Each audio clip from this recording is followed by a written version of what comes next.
So giving the end part of your sleep Mhm. is very essential for your REM sleep mode. So try as much as possible not to wake up on an alarm. And for that to happen, you have to regularly go to bed in the same time, and your body will automatically start waking up in the same time as well. Now, when we talk about the most, let's say, crucial things for you Mhm. when you want to go to bed, number one thing I would say is not to drink coffee before 12 hours of you going to bed. For example, if you're going to go to bed at 8 p.m. tonight, your last cup of coffee has to be at 8 a.m. And this might shock some of the people. Why?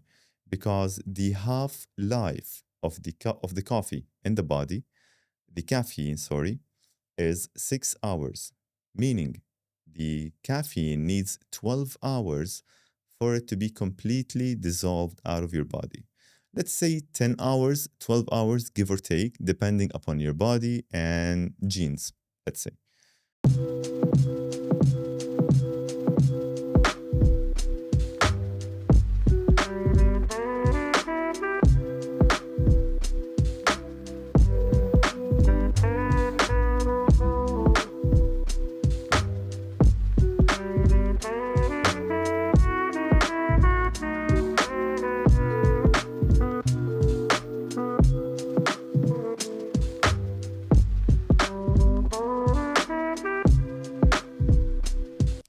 All right. The video you're going to watch right now is a Reda, somebody who is a biohacking, a professional trainer. We just had a conversation, a very interesting one, the one I think that you should not miss. Watch the video and listen to everything he's going to say if you have the time from A to Z. He talked about how you can stay and live healthy, the kind of things you should do, the food to eat.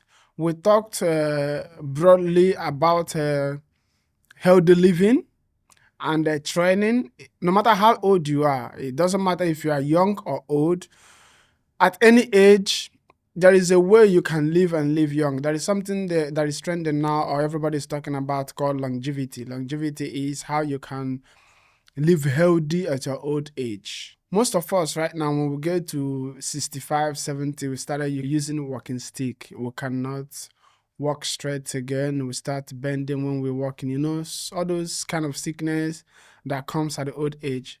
So he talked about the things you can do to live healthy, how many hours you should sleep, the kind of food you should eat. So this is the one I think you should not miss. We also talked a little bit about content creating because he also does podcasting.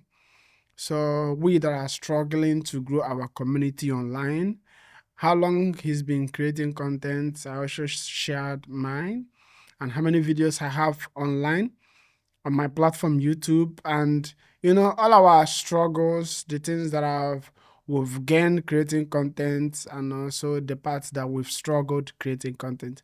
So I think this is the one you should not afford to miss. Find a way to watch it. If you don't have time watching it on YouTube, you also go on Spotify. The same name, Vic Influential, no space. So join me on this one as we are progressing, bringing nuggets to you, bringing value to you. I think that you also should reward us with your subscribing and staying in touch. Thank you if this is your first time joining me. And if you're not subscribed, it's a good thing that you do it right now. And right now that you're watching me, push that subscription button and turn the notification bell to all. And see you next on Vic Influential. All right. So, Mr. Reda, it's nice to meet you. Very nice to meet you, Tom. Yeah, it's been long. We've been trying to get ourselves in a room and talk about something that people need to hear. My absolute pleasure. I'm very happy to be here, actually, and very excited for our talk. Yeah. So, Reda, can you tell me your name? How did it come about? A little bit. I don't know. Oh, well, okay, let me tell you. So, my name is Reda. My grandmother's name was Radia. So, my parents, for some reason, decided to name me, sorry, after the name of my grandmother instead of my grandfather. Mm. So, here I am. My name is Reda. It's like the closest thing to a male name for her name. Yeah. And it means accepting whatever comes your way. So in Arabic, when we say Reda, Mm. it's like you accept life how it goes, Okay. Okay. and being, let's say, not complaining about what comes your way. So it's being humble of what comes to life, Mm. in a sense. So where you from? I'm originally from Syria. Syria. Yeah. Okay. I've been living here in this country for the past 28 years now. I came in 1997. Now I'm 31 years old, and here I am, like 27 years after me coming in from Syria Yeah, in this but you beautiful don't have country. accent. I thought Syrians they used to have accents. Well, I've been living around, let's say, mostly, let's say, expats or people from English speaking countries. Mm. That's one of the things. Mm. They have been some of my friends, and especially now at work, like they are the majority of my clients, the people which I interact to. That's one thing. The other thing is that I love watching movies and TV shows and reading books. So one thing that I used to do is when I watch movies and TV shows, I used to talk to the characters which they are on TV, and I used to repeat after them and try to imitate the accent of how they speak in it. Okay. And this is how I practiced. To improve your Exactly. speaking skills. Exactly. Okay, that is beautiful. So I know we're going to learn about life in general today from you. You do biohacking. Very true. What is that for people who don't know? All right. So biohacking is, let's say, tools Mm. for the human body to thrive Mhm.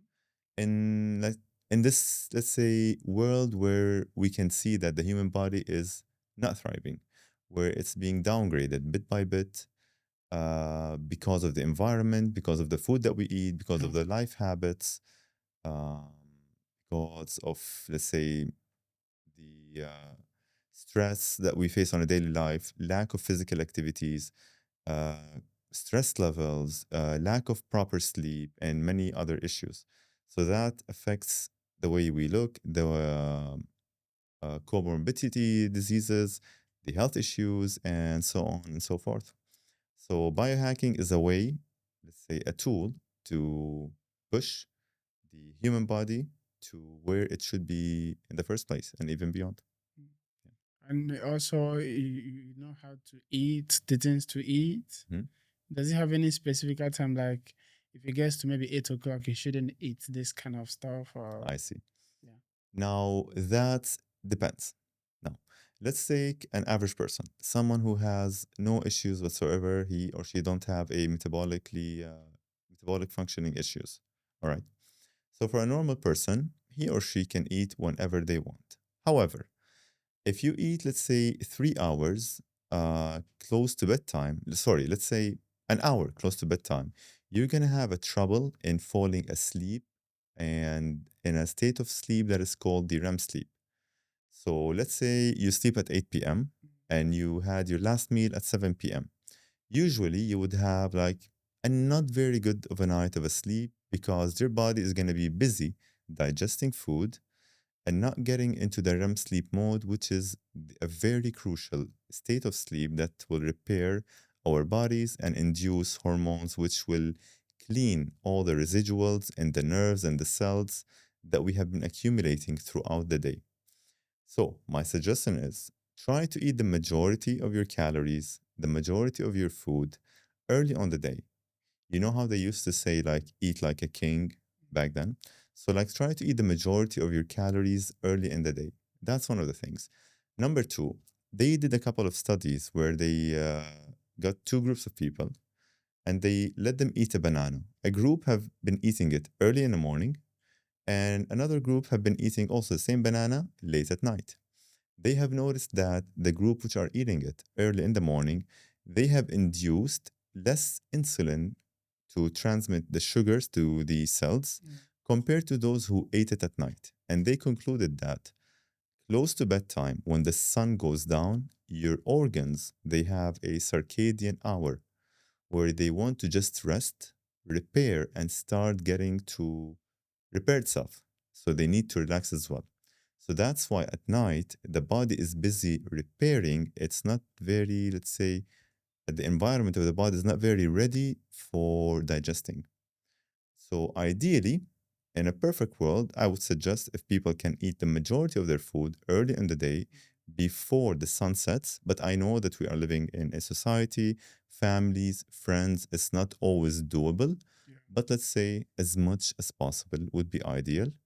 And of course, from a case to case, it varies. If you have any other health issues, maybe it would be, let's say, suggested to have even a fasting hours, like a fasting window, Yeah. where you eat. Some of the people they eat for 6 hours and they fast for 18 hours. Mm. Some of the people they fast for 20 hours and they eat for 4 hours. But that depends upon how your body functions. Yeah, okay, because somebody like me is not sleeping, getting enough sleep. Mhm. I sleep maybe 3 hours Every day. every day. That's fine. It's bad. It is bad. I'll tell you why. Because some people, there's a rare genetic mutation. Some people can live on it normally. They can properly function in 4 hours of sleep. However, those are maybe like 0.5% of the people on Earth. I don't know if you have that gene, but I'm gonna put my money on maybe not. Mm. Now, the majority have to. Now, people say, doctors say that you have to sleep between 7 to 9 hours every day.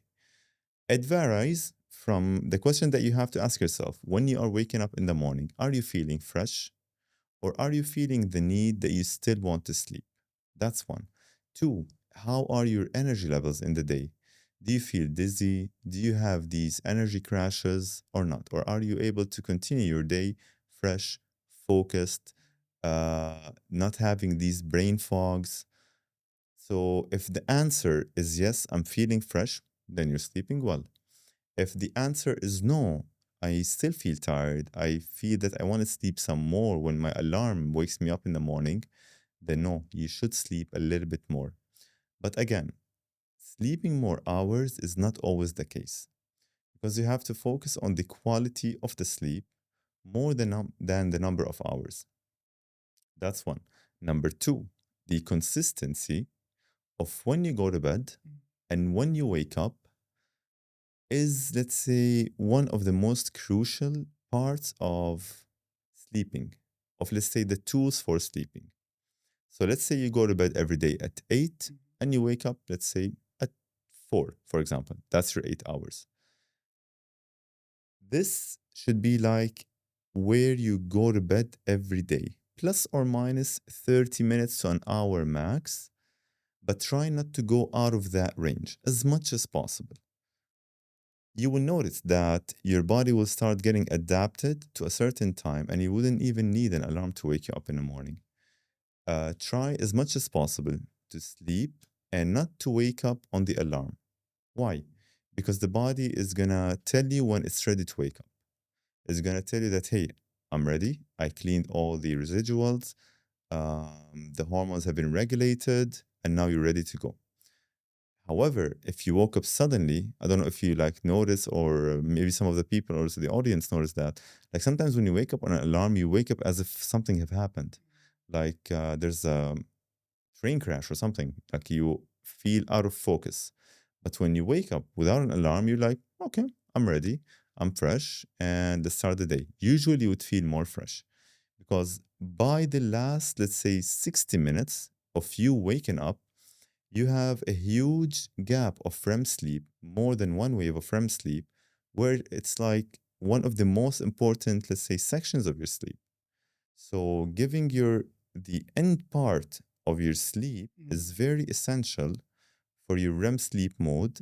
So try as much as possible not to wake up on an alarm. And for that to happen, you have to regularly go to bed in the same time, and your body will automatically start waking up in the same time as well. Now, when we talk about the most, let's say, crucial things for you Mm. when you want to go to bed, number one thing I would say is not to drink coffee before 12 hours of you going to bed. For example, if you're going to go to bed at 8 p.m. tonight, your last cup of coffee has to be at 8 a.m. And this might shock some of the people. Why? Because the half life of of the coffee in the body, the caffeine, sorry, is 6 hours, meaning the caffeine needs 12 hours for it to be completely dissolved out of your body. Let's say 10 hours, 12 hours, give or take, depending upon your body and genes, let's say. Uh, some people would tell you that, hey, Reda, I can sleep properly after I drink a cup of coffee. I've been doing so many things wrong, man. See? I would take coffee and go to bed Still, this is straight. the first. This is still, we didn't start with it. So, with the coffee, like some people would tell you that I can sleep normally after I drink coffee. However, even if you sleep, your body will not be able to go to REM sleep mode. Again, it's just like when you want to eat food, when you eat food close to bedtime. Yeah. Because what does coffee do? The caffeine will block the, let's say, endings of the nerves. It will stop it. And the adenosine will start accumulating. And it's like there's a blocker because of the caffeine. And that's what makes you alert. Now, because you drink the same amount every day, so your body got habitual. So you wouldn't feel the any of this, let's say, buzz or caffeine rush that you would get. But you can go to bed, but you're not going to be able to get into the REM sleep mode because your body is blocking the pathways for you to go into that state. That's one. So drinking coffee, if you want to drink it early in the day and try not to drink any coffee close to bedtime. That's very important. Number two, the state of your room where you sleep. Now, you have to make your room as cold as possible. As cool as As possible. cold as possible. Where it's tolerable. Like, I mean, don't make it like a freezer Yeah. unless you can sleep in it. I get. Yeah, but so a cold room would be ideal because studies have been showing that this is before, in order for you to get into REM sleep mode, you have to decrease your core body temperature by 2%. And the core body temperature is, let's say, the temperature of your organs, your stomach, and so on. So keep in mind that we have to reduce the core body temperature by 2%. So a cold room is one thing. Now, one more thing that can help you in getting into reducing the core body temperature is having a hot shower before going to bed. Now, if you have a hot shower before going to bed, the surface temperature of your body will increase.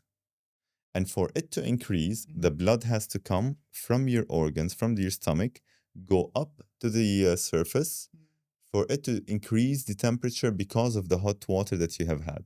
So now, automatically, when the blood goes up, your core body temperature will cools down. It's reverse. So in that case, you have decreased your core body temperature. So your body is more ready to go to bed now in that case. And if you want to be more alert in the day, suggestably, should have a cold shower, which is the reverse. Yeah. But close to bedtime, you need to relax and you need to decrease the core body temperature. So a hot shower is suggested. That's number two. Now, number three, maybe wearing socks or wearing gloves on your hands would also help in moving the blood During sleep time? during sleep time. It would help moving the blood directed to those areas away from your core area. So it would decrease the core body temperature. Number four, having a very dark room.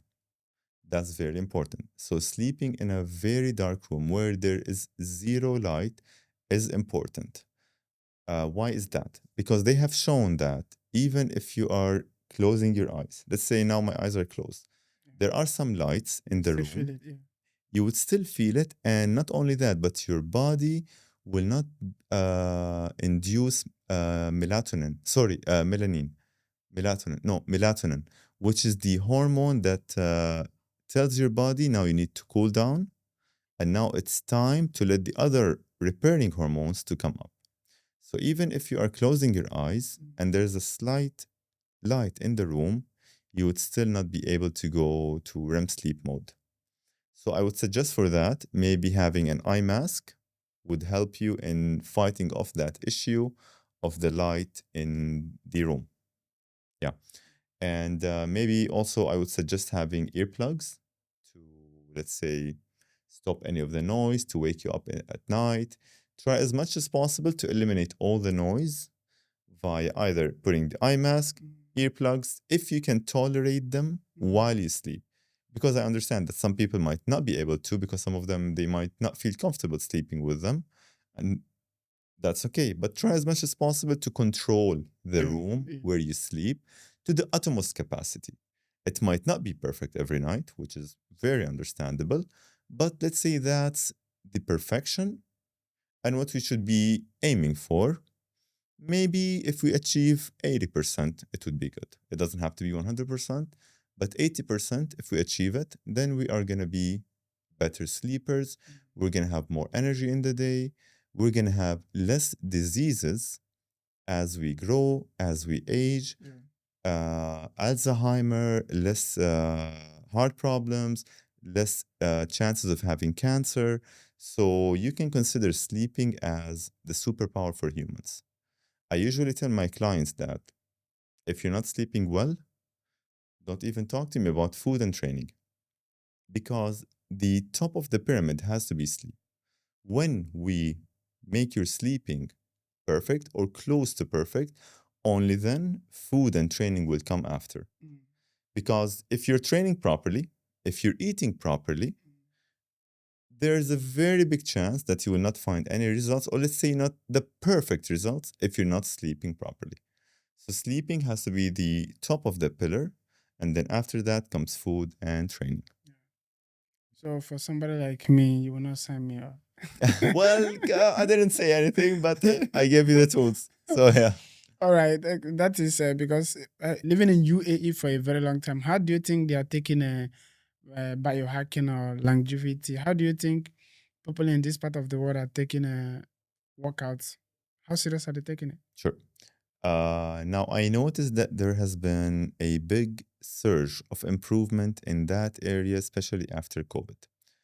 I think the time of COVID have brought the let's say the topic of fitness, longevity, health more into a broader, let's say, eye for the population. People started caring more about their health, about their immune system, Mm. about they started feeling, let's say, that oh, the immune system is important and we should take care of it Mm. because they saw that it's essential. We shouldn't always rely on medication. Medication, we can consider them as a tool that we might use in some cases. But the body is strong. It can repair itself. It has tools to help us in living longer.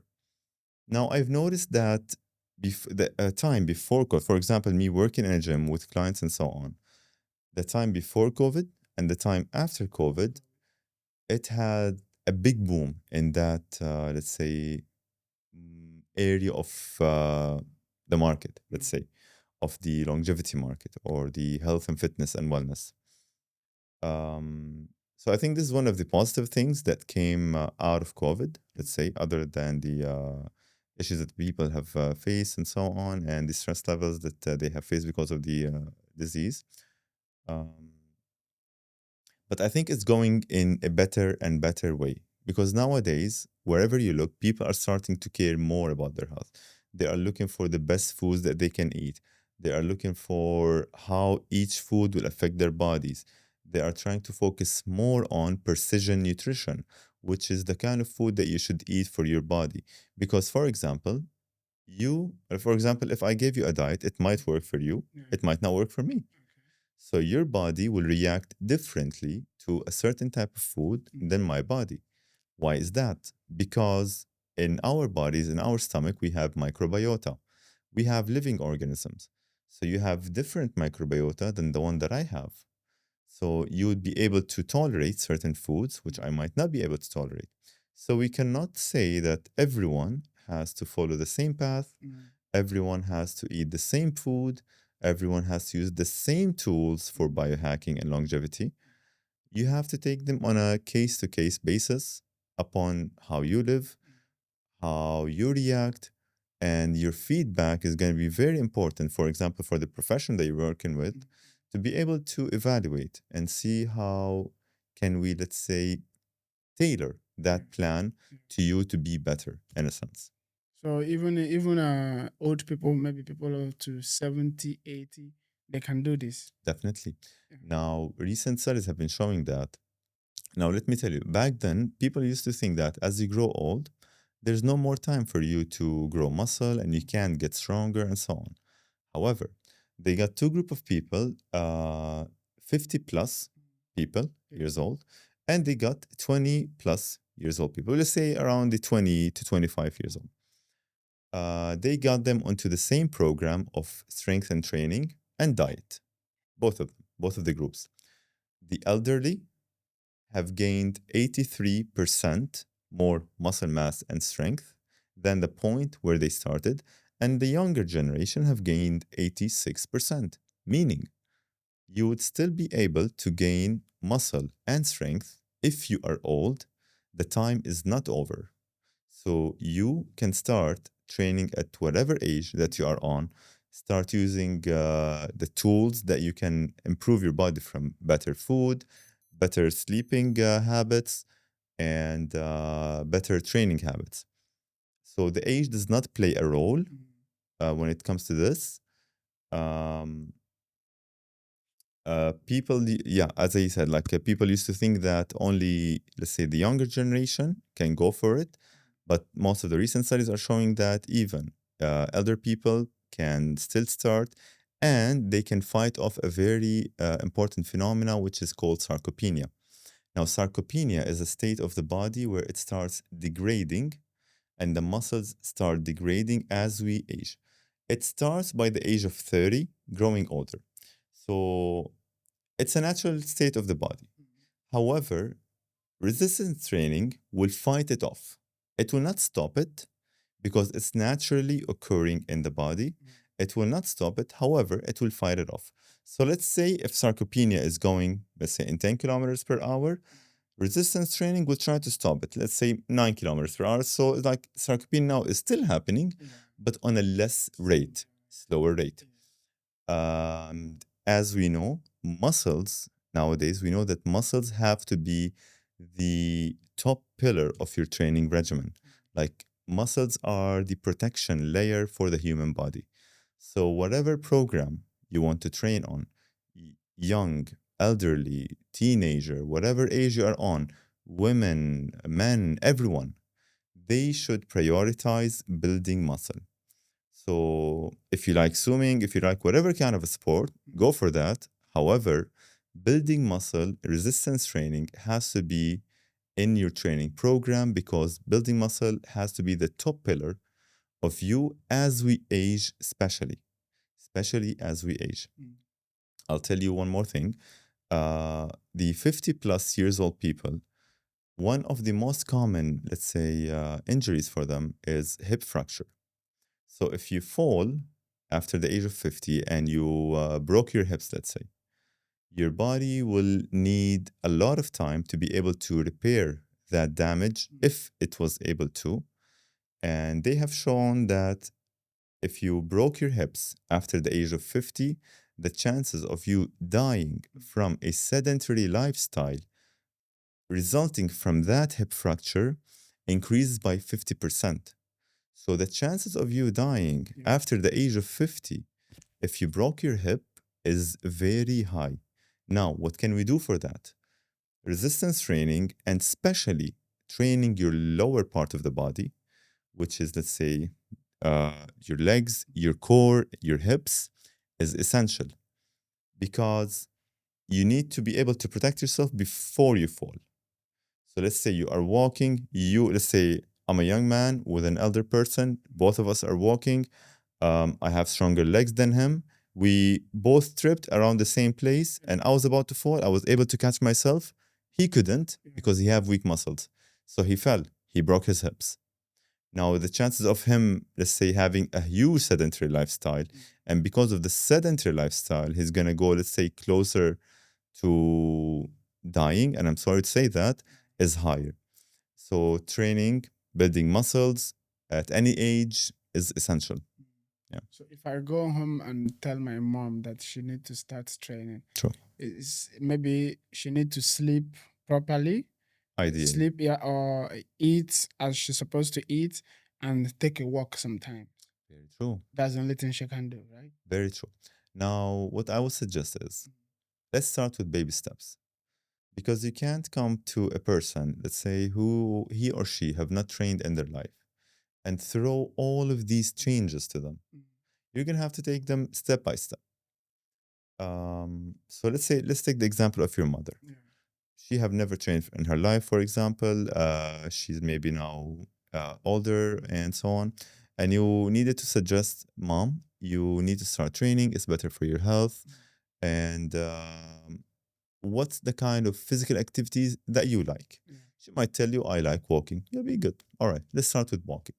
How about every day in the morning you wake up, go for a 15-minute walk? It's just a 15-minute walk. It's very easy. I think you can do it. She'll be like, okay, let's do that for a week. Maybe bit by bit, you would start adding the time. You would tell her, maybe let's do 25 minutes. And automatically, she would start feeling better because they have also shown that a 10 minutes walk every day for a period of week will reduce the anxiety levels by 30%. Just a 10 minutes walk. So as simple as that, you have reduced the anxiety levels more than some of the medication that people are taking by a simple act of just walking every day 10 minutes. And I bet you that we have 10 minutes which are free in the day. So because she will start feeling better, because her mood is going to start feeling better, so she might now be ready to take it maybe a next step. So you might be, all right, so now let's maybe try doing resistance training on top of it. So maybe now resistance training and walking. So now you took her two steps forward.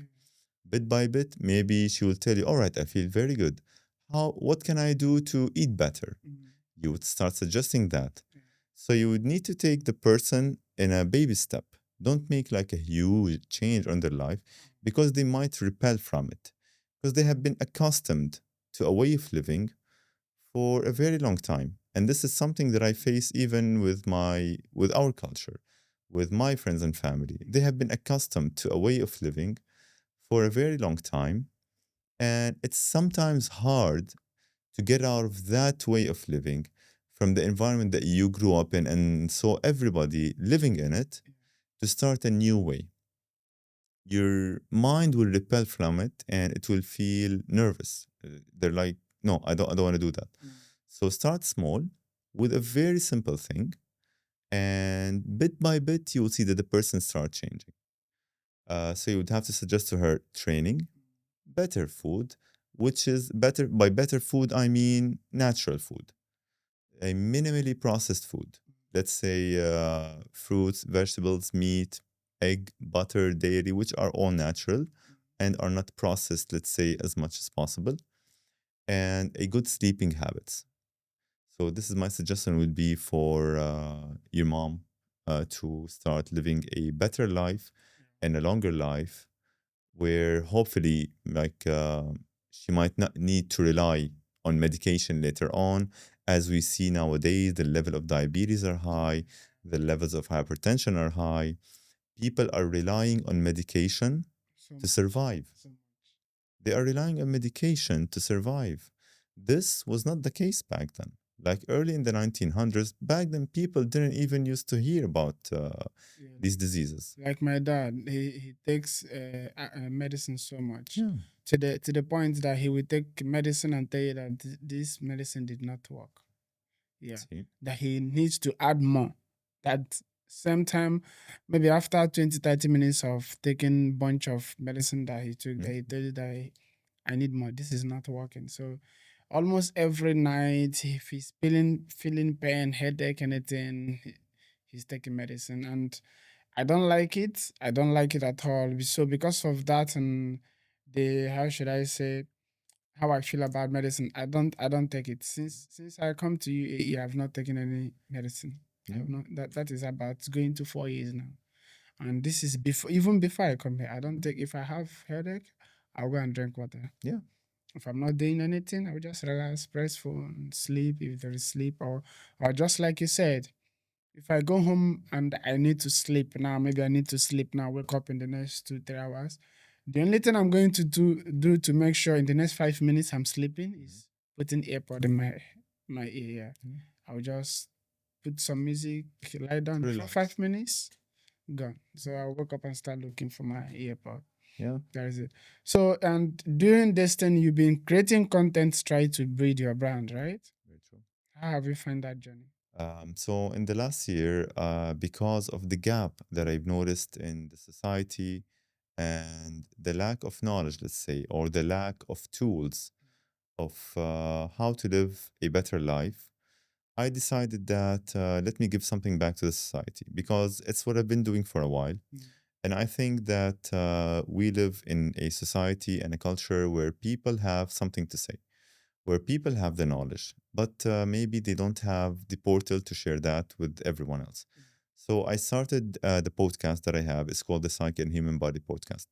So my goal was to interview people who have, let's say, background and experience in this part of, let's say, field of life, Mm. which talks about health, wellness, and tools for longevity. Let's say. So I started it last year, and I started doing interviews with doctors and healthcare professionals and so on. And I started posting it, and it's been a really nice journey ever since.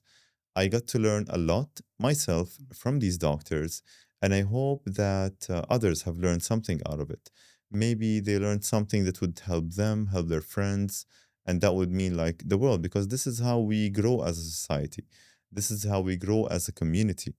If we need to think about the future, we need to think about the future generations, like because we need to give them the knowledge that we have now so they can continue later on from where we are now and build on top of that to build a better, let's say, humans for the future, stronger humans, more resilient humans who don't need to go step back, who don't need to face all these diseases, all these stress levels and anxiety and medications and diabetes and all of that. So spreading this knowledge, giving it to the world is going to be, I'm thinking of having like a library or let's say a knowledge portal where others can come, listen to it, listen from professionals, people who have been through such issues and now have overcame it, and they can benefit the people around us, Yeah. basically. So which of the platform that keeps you going? When you look at it, you say, okay, sometimes you don't feel overwhelmed because as a beginner you post in new content, you come back in the next hour or two, or after 24 hours you've seen 2 3 views. True. So in all these platforms, which one is keeping you going? I think for the meantime, it's Instagram, but I am like, I have my eyes on YouTube because YouTube has the majority of the content, which is the episode itself, which has the full knowledge, let's say the full conversation between me and the guest. Mm. Now, usually Instagram has snippets, it has short videos, which gives you like the highlight of the episode, what to expect if you go to the full episode. Yeah. But in terms of the reactions of the people and how many people are like, let's say, watching, Instagram is the platform which has been helping me in pushing the world and spreading the world more to people. But I think that maybe like because of the fact that it's a very short kind of video that people are focusing more on Instagram. Mm. Nowadays, as you know, we have like a very short memory span and interest span where we just need something very fast. We need the fast information, get it out of it, and spin for the next one. Yeah. Let's get more information, more dopamine rush. So less and less people have the time or the capacity to listen nowadays to a longer conversation. And I hope to change that because YouTube and Spotify have the majority of the episode, majority of the content, and more knowledge, which you can learn out of and maybe use in your daily life. If you look at, just want to show you, if you look at Please. this thing now, Mm-hmm. you will see 660 subscribers, Mm-hmm. and the video is about almost 400. Mm-hmm. Oh, it's been a while. So Yeah. how do you get 400, almost, let's say is more than 360 videos there, Yeah. and you're getting 660 subscribers on YouTube? So YouTube is like Yeah. on another level. Figuring YouTube out is like figuring rocket science out. Right. Yeah, Yeah. it's crazy. I still don't know how does it work actually. Like, what should you do to make it more appealing to people? Yeah, Maybe it's because of the bigger competition market on YouTube, let's say. but it looks like it's saturated, but people said it's not saturated. They say it's not saturated, but what I think is your type, like, or the way that you present the episode, or what makes you you, what makes your channel you, will eventually filter out people and will, let's say, magnetize them towards you, will pull them towards you. Probably currently, in this time, we are in the process of filtering. Okay. It's like you're filtering out the people who might not be interested, and the people who are interested will start getting to know it. You'll start build a community. And this is my idea. I don't know if I'm Yeah, correct or yeah. not, but I think because of the big competition on YouTube, that's one of a very big, let's say, part of it. Like, because now about any topic that you want to talk about any topic that you want to listen to, you're gonna find people on YouTube talking about it. Anything. Literally, Google anything, like write anything on YouTube, you will find it. However, what makes you, for example, listen to a certain video compared to the other, maybe the way it's presented, maybe the visuals, maybe you like the person, Yeah. maybe you like their ideas, maybe you like their sense of humor. So even though they are the same topic, but you would click on one and maybe neglect the other. And by that, by you deciding I want this, that person have filtered you. He was able to get your attention instead of the other page getting your attention. So I think that Maybe so they're really monitoring or studying the kind of person you are to see what they can present to you. could be. Yeah. Yeah, I also think that. And what happens now, if so many people will tell you, I mean the professionals, the people that have been there doing it for like 5, 6, 7, 10 years, and those are the people that are enjoying it now. Everybody that are enjoying it now, they've been doing it for over 6 years. Mm-hmm. Yeah. They will tell you make sure your thumbnail is good, your thumbnail, your captions. Then right now, what people are struggling with now is SEO. Yeah, You have to optimize it. yeah. I think I Yeah. am. I think that I am facing an issue with that as well. Yeah. Because what I usually do is just like put the description for the video and I just post it. And I usually get some emails from people who have been watching the page and so on. They've been telling me that you have some issues with the SEOs and need to work on it. So many And I'm emails. like, but I'm trying to do everything that they're saying on YouTube. Why Yeah, is it not working? so many emails. So you have to know. Right now, I have somebody that is doing thumbnail for me. Mm-hmm. And right now, I will take about 30 minutes trying to optimize Mhm. one video. And if I post that video and I will check the SEO score, if it's not up to 40, I will start tweaking it again. I will start to at least get up to 40. Come on. Did you find any difference in the, let's say, views or results or interactions of the people if you have a better SEO on a video or not? Did you The, find the that? last video I posted, that is like the video I posted on Tuesday. Mhm. It's been outperforming others. Mhm. So I still can't figure out why he's doing like that, or maybe because of the what I wrote there, this video.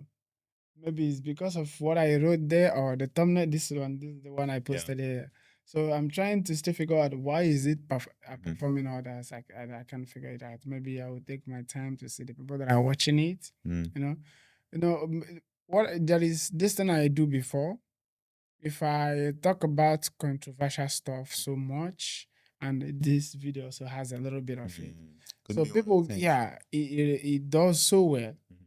If I talk about my country, if I talk about South Africa, the video does so well. And this video, I talked about Africans as Yeah. a whole. So, and it's doing very well. If I talk about South Africa, the highest view I have on this channel, I was talking about Nigeria. That's Mhm. my country, right? And that's the highest view I have. The second one, I was talking about South Africa. Yeah. So people, I don't know, people don't want to You know, just listen, shut up and listen. The one the fighting, talking about controversial stuff. yeah, maybe like looking for topics for people are looking for is also part of it. Like maybe talking about ideas, or as you mentioned, like for example, talking about Africa or Nigeria, something that people are really looking for.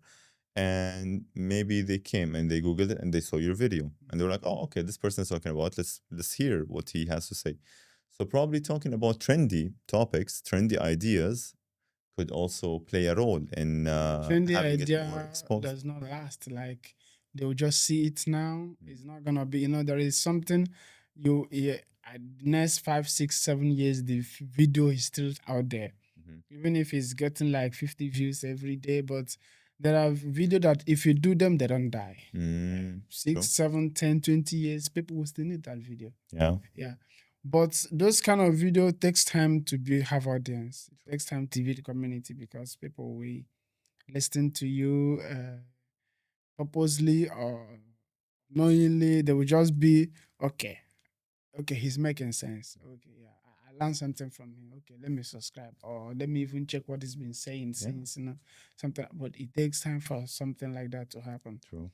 They will tell you that before YouTube or YouTube algorithm recognizes you need to have at least 50 videos or 100 videos. Yeah.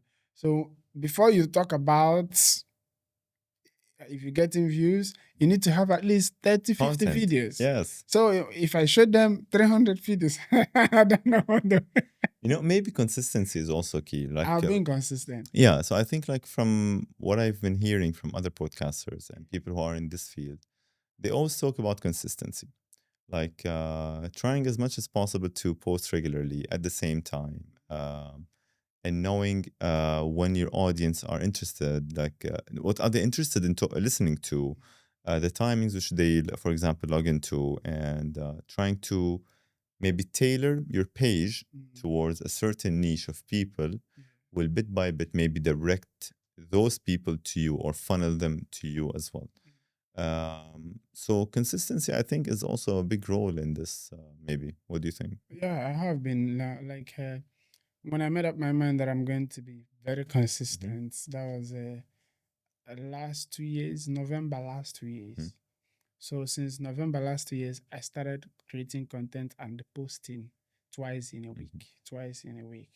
And I started with a street interview, posting twice in a week. Even when I travel, I will go in my country, I will go to universities and interview people. The videos are still here to make sure that I am consistent, to make sure that I'm posting every week, right?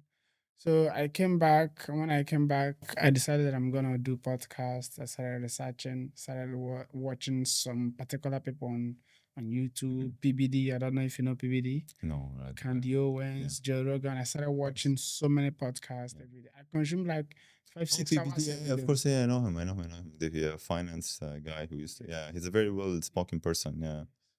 So I started watching some bunch of people learning and gathering the confidence that I need to, and ask the question that I need to be asked, something like that. Reading, researching. So I made up my mind that okay, because also when I started doing research, because I want to talk to some people, what am I going to talk to those people about, right? I need to do some research. Okay. I see that I'm also getting something doing. It's not just coming to do podcasts. You also get a little enlightened doing that podcast. So I said, okay, we're going to do it. Either way, I'm going to gain. Right? But the only thing is, everything you're going to spend for now, there's not going to be any return. So take it that you're schooling or you're elevating your intellect, something like that. So forget about the income for now and that. But some things is turning up, even if the youth and there is another thing I get to find out doing podcasts. Tell me. Even if the video is not going, like YouTube is not going, there are some audience you're going to get. Very true. Like since when I started posting on LinkedIn, being consistent, I've been getting so many offers. Very interesting. Yeah, like somebody wants to partner with me. I've got like so far, and it's not been long I started posting on LinkedIn. I would say since November, right? Yeah, since November. Like 3 people now have told me that hey, I would like to partner with you. How can we do this? Yeah. And people that wants to do affiliate marketing, yeah, do video for us, post it on your page. We'll have a link. They will come from that link, buy what we're doing, then you have percentage. Let's discuss about percentage like that.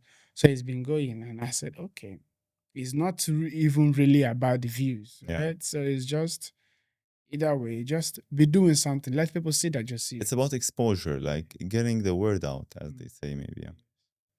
So if you do some, like I see so many people reaching out to me without LinkedIn. If you tell me that those people send me message, I would like to come on your podcast.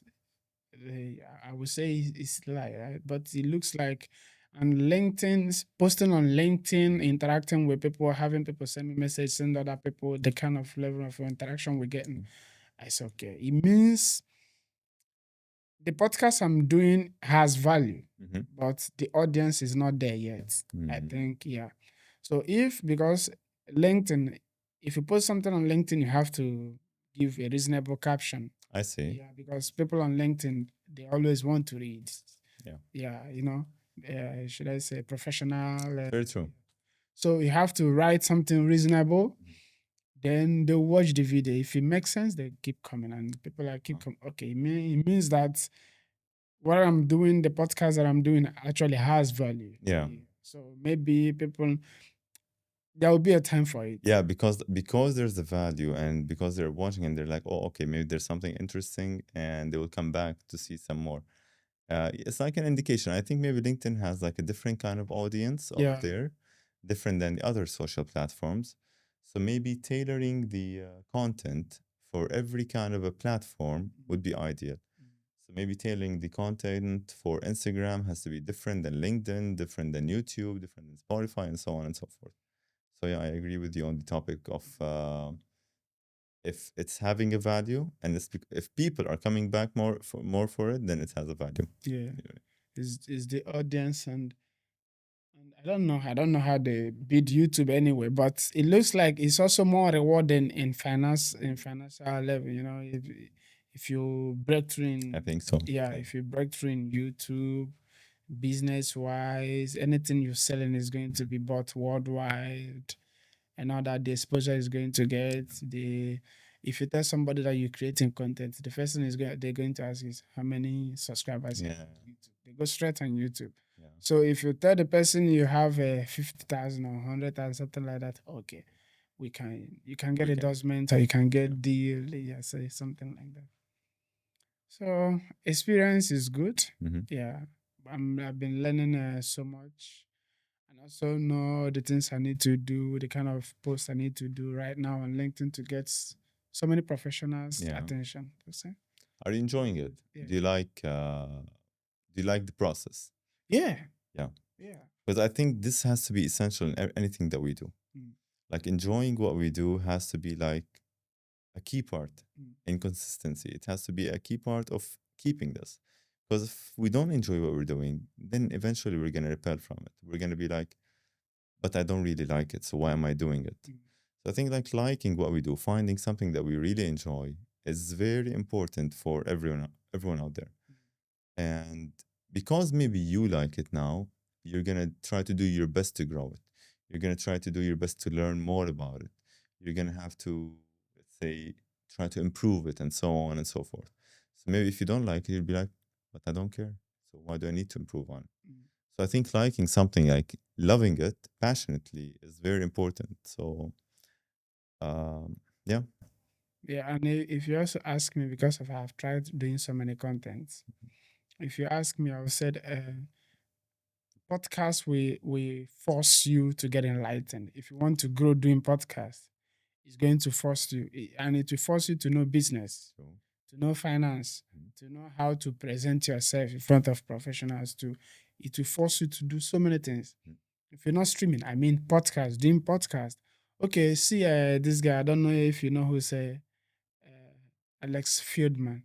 Alex Friedman. Yeah, you know him, right? Of course. He just interviewed this guy Zelensky. Vladimir Zelensky. Yeah, and he also said that he's going to interview Putin very soon. True.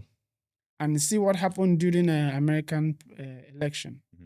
Trump going around doing podcast. So podcast is another thing now, right now. So it means those people knows what they are doing. People are getting serious value on podcasting right now. So I think, yeah. No, but I have a fear. I have a fear of podcasting going down the line of the mainstream media. Because nowadays, for example, Joe Rogan, many people listen to him. Chris Willicks, Lex Friedman, all of these, let's say, famous podcasters, many people listen to them. So my fear is for them to start, let's say, pointing the narrative of ideas of what should be done in a wrong way. Yeah, I think it's going to go that way. I think that's a scary thing because then we went back to point zero. Yeah, but another thing is, people starting podcasts or doing podcasts right now. Anybody can do it. Yeah. But mainstream media, it looks like they are monopoly. They are everything they can do. But podcast doing YouTube is you are going to have enormous opinion. So it's not like the biggest one. What they are saying, you also have so many options you can Sure. listen to get your opinion from. It's not like there are only It's not six, like seven only pages. one part and you listen to that and that's it. And Yeah. that's it. So they will go down the line. It's going to be okay. Like right now, anybody who's doing TikTok, Mhm. only TikTok, no matter what you're doing, Mhm. and you specialize in uh, providing information, you can apply now in the US to be attending White House briefing. Oh, Yeah. Even if it's just TikTok. I didn't know that. Yeah, Trump made it available for them. Mm. Yes, you can apply right now. You go online, fill the form. All the briefing you have access. You come to White House and cover it. Wow. Yes. So it doesn't. You don't have to have be working for big Yeah. company right now. Yes, only you. So you will go. Yeah. So long as is new news content you're creating, right? Providing information. Mhm. I think after you register, also they're going to see what you're doing. Regulate it. Yeah, They're yeah. gonna try to regulate it. Yeah. I don't know if it's regulating, but they need to be sure that yes, this is what he's been doing before, right? So they made the announcement here. The lady, the White House secretary, yeah, she made the announcement. You know, I think it might be like a good thing because it will open up the door for many people, many Yeah. opinions, Yes. for people in the end to make up their mind about something which they want. Like as you mentioned, like the mainstream media used to like enforce us into a certain narrative, and that's it. But now with the podcast and the TikTok and all of these platforms, I think that it's giving a tool for people to be able to represent their ideas to others. You may take it, you may leave it, but we are not forcing one idea on you. Listen, you judge, and then you decide. Yeah. Yeah. So that is a good one. That is a good one. I try to tell people to go into it Mhm. if they can do the work. Let them go into it. Let's have a broad issue. I'm talking in a sense of Africa or Nigeria because so many people are not doing this thing, right? Yeah. The people that are doing this now, the people that are okay, I have spare money, I can go into it, but they are few.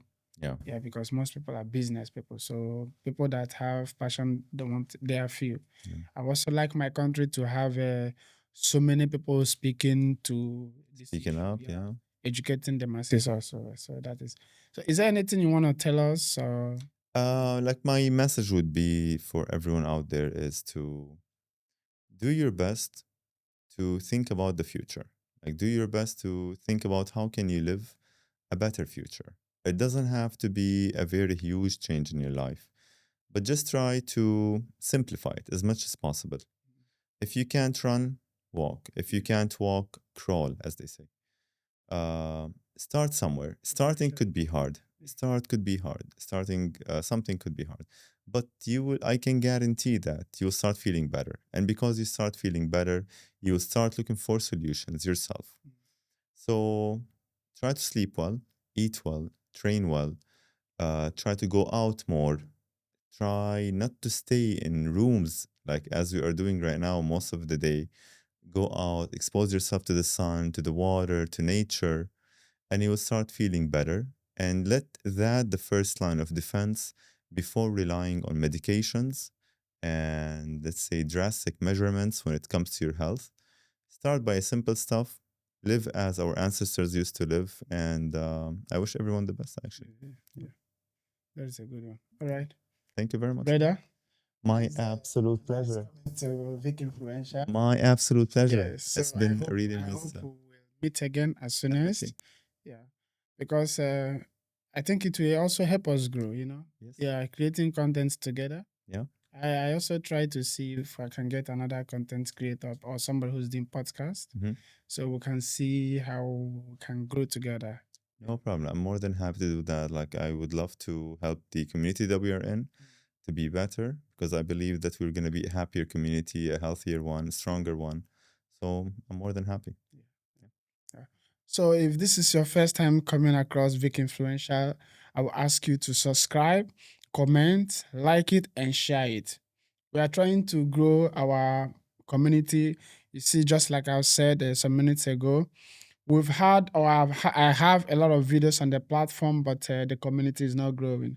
So, and so many of you are watching the video, but you're not subscribing. I will appreciate your subscribing to the channel, commenting, sharing it. Your opinion matters. Your opinion matters. So I would like more of it. Thank you.